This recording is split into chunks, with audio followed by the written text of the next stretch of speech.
What's up, everybody? 412 Sports Cards here today, back with another video. Yeah, that's right, we got another video. We're truly back. We're not taking the big hiatus. Today, we're going to be talking about using a player PC to meaningfully collect cool cards. So, I feel like it's a common theme that I get a lot of my videos started with. Also, hope you guys can appreciate the two cool cards that I've got in the back here. Those are good examples of what I'm going to talk about.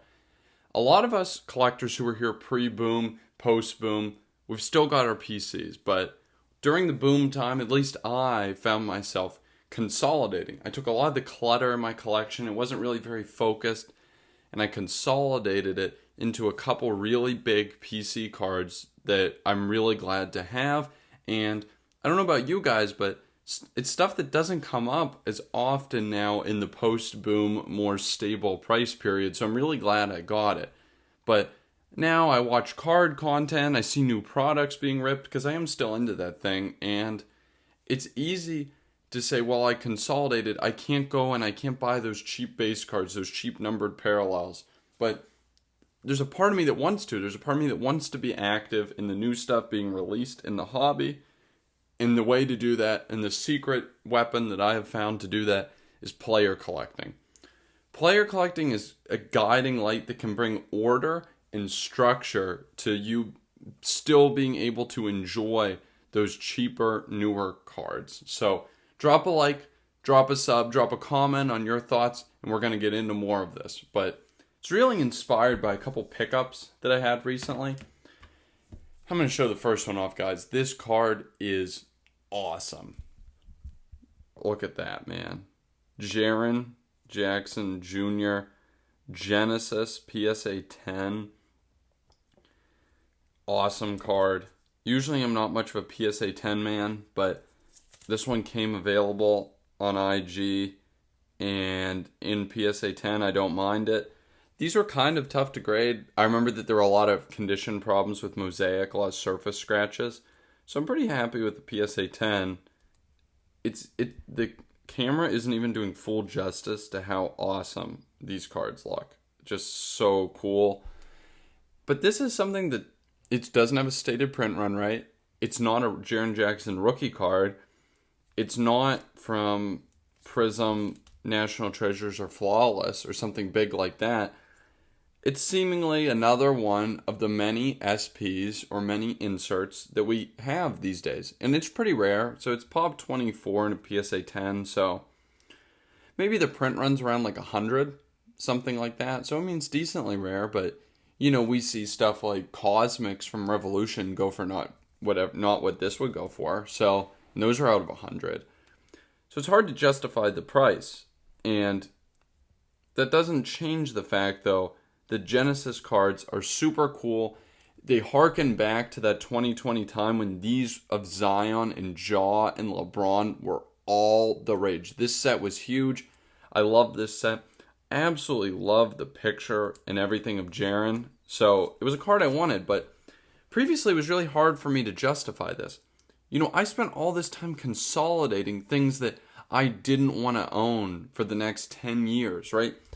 This is not a card that value-wise I would say I want for the next 10 years. In fact, it's probably terrible for those purposes. But nonetheless, it's at a price point that doesn't break the bank. And what I'm learning is, as I transition more into the post-boom period of collecting, is I need to find a way to enjoy these cards that I've always found myself liking.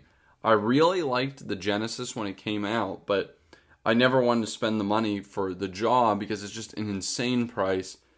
And I don't believe in it at that price. But there's a place in my collection for enjoying cards like this, and the player PC helps guide that. Buying a card of Jaren from this set is a meaningful addition to my collection, not a clutter-adding addition. Much in the same way that adding this Sidney Crosby Fleer Metal base, I mean, this is literally a base card, but just cool. This wasn't clutter in my collection. This is one of my favorite cards in my collection, and it's a base card. This is one of my favorite cards in my collection from a White House visit after winning a World Series. I mean, it's just an awesome card. Really great stuff. And it's not clutter adding because it's not of random Joes, right? Like if this was of, I'll pick someone like Paul Goldschmidt. He's Paul Goldschmidt, has not won a World Series. But some random player like that, it doesn't do anything for me. This of Alex Ovechkin doesn't do anything for me. It's clutter. This of, Danny Green doesn't do anything for me. It's clutter. But focusing on enjoying the card sets you like through a player collection helps you change that mindset from adding these cheap cards is clutter. It's distracting me from bigger PC pickups to, hey, I'm finding a way to tap into and enjoy those cheaper segments of the market. This next card doesn't fit that bill exactly, but we'll just go off and show it. It's this 2018 Prism Blue Ice Jaren. These cards were cards that absolutely boomed during the big run-up, but I was in the hobby in 2018 when this came out. Blue Ice was my favorite parallel from the hobby boxes, and got a chance to have my favorite player in a Blue Ice. So it doesn't make sense for me to pick up a Derrick Rose Blue Ice. I mean, while it's cheaper, it's just clutter to my PC.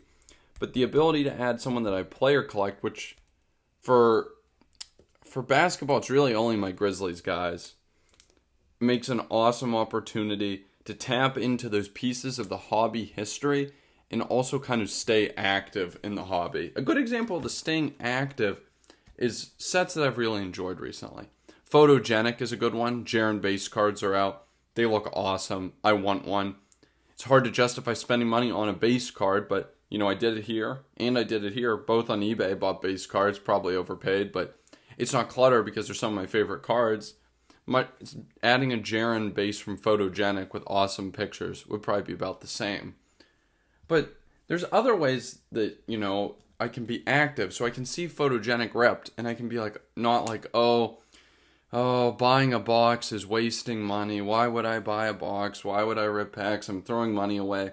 Instead, no, I can enjoy that cool card and enjoy it through my player PC.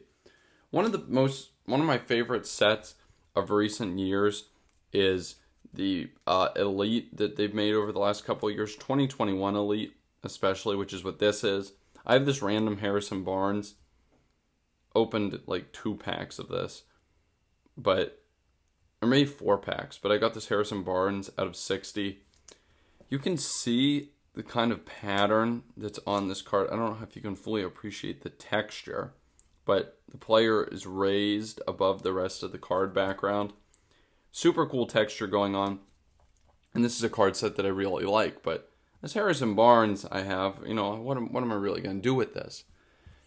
Hunting down a Jaren is a fun way for me to, kind of explore the set that I've really liked, but do it in a more focused manner. Now, it's hard, right? Because if I enjoy downtown cards, Jaren doesn't have a ton of downtowns, right? He just has his rookie downtown.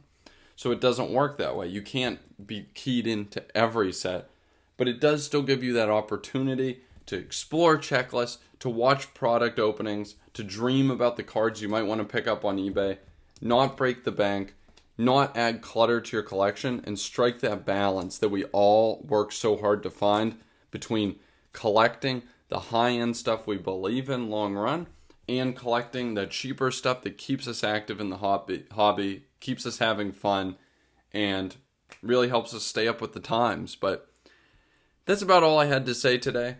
Just kind of what's on my mind, sharing those thoughts about player collecting. I never really hear anyone talking about these benefits of player collecting, but it definitely should go noted. And that's not to say you guys should force yourself into player collecting someone, but if there's a player you naturally gravitate towards, maybe test it out. Maybe this is the right way for you to kind of move in a different direction, explore something new in the hobby, and share it with a friend if you enjoyed.